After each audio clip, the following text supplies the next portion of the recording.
We are consumed with his faith through the nature of this world. His righteous hands sculpted this universe. In deep darkness, he managed to create light. His goodness shines through the sunlight and penetrates onto the earth and our bodies with pure greatness. His essence of love sets our souls on fire. His angelic holiness consumes us. The nature of God is in every inch of this planet. His creation is beautifully handcrafted. His creation is our everything.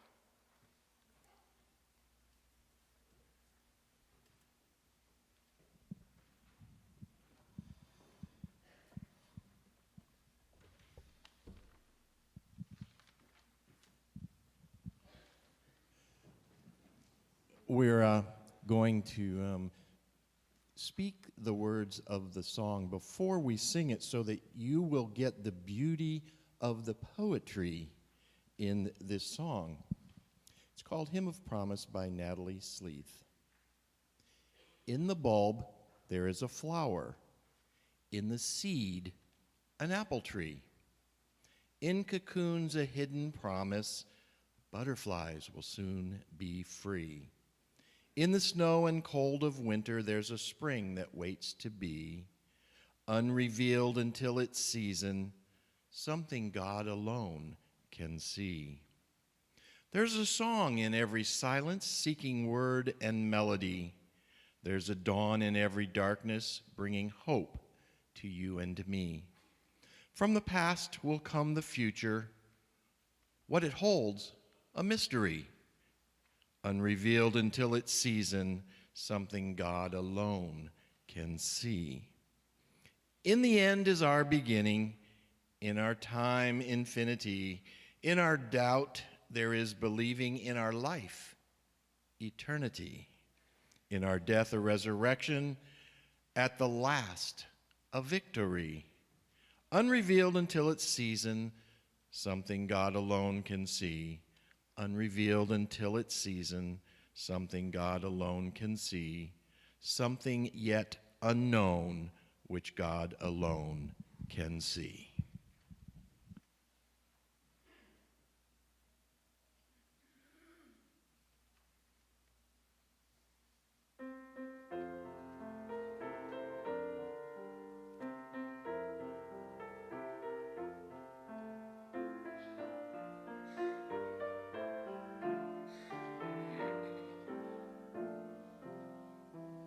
In the bulb there is a flower, in the seed an apple tree.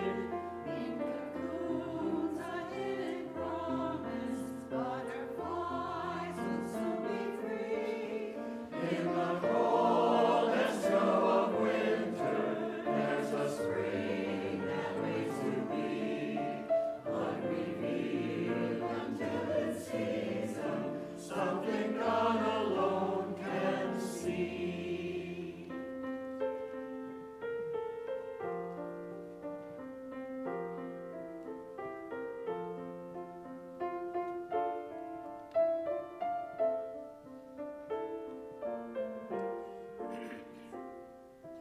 There's a song in every silence, seeking word and melody. There's a dawn in every darkness, bringing hope to you and me. From the past will come the future, but it holds a mystery.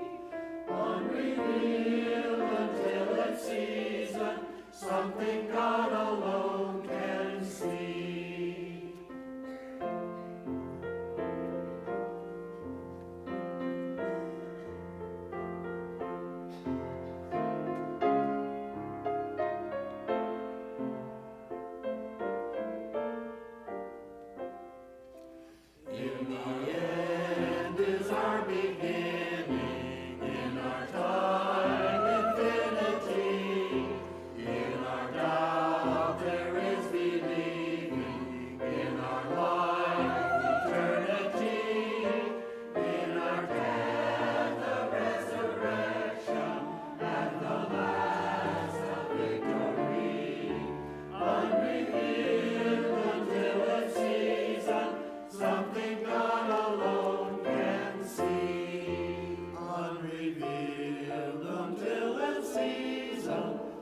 something God alone, something yet unknown, yet unknown ways God alone can see.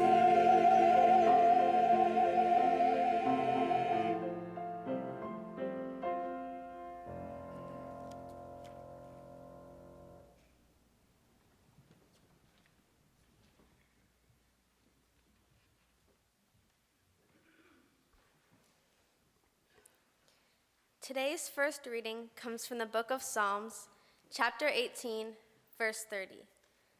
This God, his way is perfect. The promise of the Lord proves true. He is a shield for all who take refuge in him. Our second reading comes from the book of Numbers, chapter 23, verse 19. God is not a human being that he should lie, or a mortal that he should change his mind. Has he promised, and will he not do it? Has he spoken, and will he not fulfill it? Our third and final reading comes from the book of 1 Corinthians, chapter 10, verse 13. No testing has overtaken you that is not common to everyone. God is faithful, and he will not let you be tested beyond your strength. But with the testing, he will also provide the way out so that you may be able to endure it. Thanks be to God for his holy word.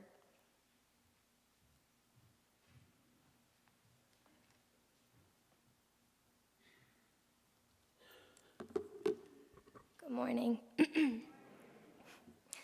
First, I wanted to say that I'm so glad that we chose the theme, the nature of God, because as you could see in that video we watched, our world is so amazing.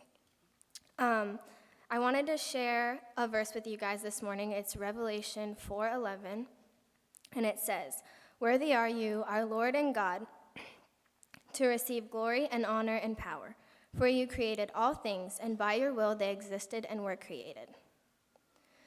This verse pretty much says how worthy and amazing God is, and that he should receive all our praise. One of the reasons is because he wonderfully made all things. I like this verse and wanted to share it with you because one of the ways I connect with and feel God's presence the most is when I'm surrounded by his creation. For example, when I'm at Montreat or Cedar Kirk especially, I go to Cedar Kirk usually 3 times a year for summer camp, the youth retreat, and family camp, of course. When I'm at Cedar Kirk, my favorite place to be is the Alafia River. Something about it brings so much peace. Canoeing on it with friends and family is always fun. Floating down the river rapids with the youth, or just simply being there. On our last youth retreat, we all went in the freezing cold water. There's a really deep part of the river, and Izzy ended up being the first one of many to jump out of a tree into the water. That day, we also went shark's tooth hunting and found a few different creatures. Cedar Kirk is always a fun place and a great way to connect with friends, nature, and God, of course. I am blessed to be able to go to these places, but we are all blessed to be able to call this beautiful world our home. Thank you for the opportunity to let me share with you today. Thanks, Megan. Let me tell you a story about Megan. It was the year 2015, and it was the first year our youth group was going to Montreat. And I want to show you a picture. Put the picture up. This is Lake Susan at Montreat. As you know, Montreat is our Presbyterian conference center, and there's like 5 or 6 major youth conferences of 1,000 or more kids all summer long, and we were there one of those weeks. And we were excited because we were together for the first time at Montreat as a youth group, and a bunch of us were walking back to where we were staying, walking right by Lake Susan. And at one point we stopped, and we were just looking down at the water. And I was just standing there looking, and as you look down, you could see under the water, under the surface, you could see the fish swimming around. And there were different fish, and we all, that's about the extent to which I know that stuff. And I said, isn't it nice? I'm looking down, there's fish, and we're watching the fish, we're in God's nature. And then Megan proceeded to start naming all the fish under the water. She knew them by name. And I thought, wow, she knows who those fish are by name. And I was amazed. and her sister said, oh, that's Megan. And when the youth picked their theme today about the nature of God, the first thing I thought of was that story. Because I think God looks at our world the way Megan looks at fish below the surface of the water. God sees something in who we are living on this planet that some of us may not pay attention to closely. Like I don't pay attention to fish in the water as closely as Megan does. You know those pictures that the astronauts have taken of the world from space? Let's see one of them. There it is. It's actually not, there's something wrong with the picture. It's not shaped like that.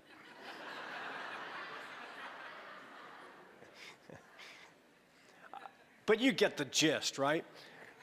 You know, I find these pictures fascinating, and we saw on the video as well, we saw some pictures like that. And I always like to point to the one thing, and we've heard this said before by the astronauts, point to the one thing that is not obvious from space. You see the American continent there, North American continent, and the Central American below it. There are no boundary lines there, right? We don't know, unless we know what the map looks like, we don't know what country leads into another and where the dividing point is when you look at it from space. Yeah, you look at that picture and you say to yourself, I'm looking at it and I'm thinking to myself, yeah, there's people down there. I know there's people down there. And they're moving around and like fish swimming below the surface of the water. And yeah, humanity is there. Not only humanity, but all the creatures of the world. They're all there. But I can't look from my perspective down at a picture of that and be able to name names. But God does. God is like Megan, or Megan is like God, I don't know. But what I mean is that God looks down on our world and names all the fish. God just doesn't know the name of the species. God knows the personal names we go by. And God calls us by our name. God pays attention, not just to us, but to every living thing created by God's hand. Genesis 1 tells us this. In the beginning, when God created the heavens and the earth was a formless void, and darkness covered the face of the deep. In other words, there was nothing out there to look at. It was just total darkness. And only God was out there. We don't know how long God was out there. We just know God was out there. If we had been there, we would have seen nothing because there is no light. The only way, when I wake up in the middle of the night and stumble around, I can see a little bit, and the only reason is because there's a little light there. It's dark, but there's some kind of light because my eyes won't work unless there's some kind of light there triggering them. But if I were there with God at the beginning, there was no light. That's what Genesis tells us. There was not even the slightest bit of light to make my eyes work. There was total darkness, Genesis says, at the very beginning. And then God said, "Let there be light." But here's the curious thing. What we know is out there are planets, suns, stars, planet Earth. Everything that we know that's out there didn't come into existence until days 2, 3, and 4, according to Genesis. Day 1 was basically just darkness, total darkness, that God turned into light. I happen to believe what Genesis 1 says. I also happen to believe the Big Bang Theory. The Big Bang Theory tells us that in an instant, in complete darkness and whatever it was that was there, in that instant, there was a flash. And that's when the universe and everything we know in it started coming into existence. And it would be an evolution. It would take time. It would take millions of years. But it all started with that flash of light. God said, "Let there be light." And the creation story began. But for what purpose? Why did God light up the darkness? Well, listen to the end of the Genesis story for a minute. God said, "See, I have given you every plant yielding seed that is upon the face of all the earth, and every tree with seed in its fruit. You shall have them for food, and to every beast of the earth, and to every bird of the air, and to everything that creeps on the earth, everything that has the breath of life, I have given every green plant for food." And it was so. God saw everything that he had made, and indeed, it was very good. And there was evening and there was morning, the 6th day. This is the conclusion of the 6 days of God creating what we know as the universe. And of course, if you understand the Hebrew, you understand that we're not talking about a 24-hour day. We're talking about an elongated period of time, which is a proper translation of the Hebrew word for day. And then the 7th day was the day of Sabbath, the day of rest. The creation story is a story to tell us how God made this happen. Other religions have other creation stories as well. But science has also told us what Genesis 1 says, and comes remarkably close to what we read in the first book of the Bible. But Genesis 1 also tells us that it was God looking down on all of this, and not the way that I look at it, the way Megan looks down into a pond. And God started naming the fish. This means that our name, repeat it to yourself for a minute silently. Repeat your full name to yourself silently. That name is on God's lips from the beginning and always shall be. And that's the promise of the very nature of God, who placed us in nature not to be alone, but to be seen and to be named. And we all are recipients of that great grace. Thanks be to God. Amen.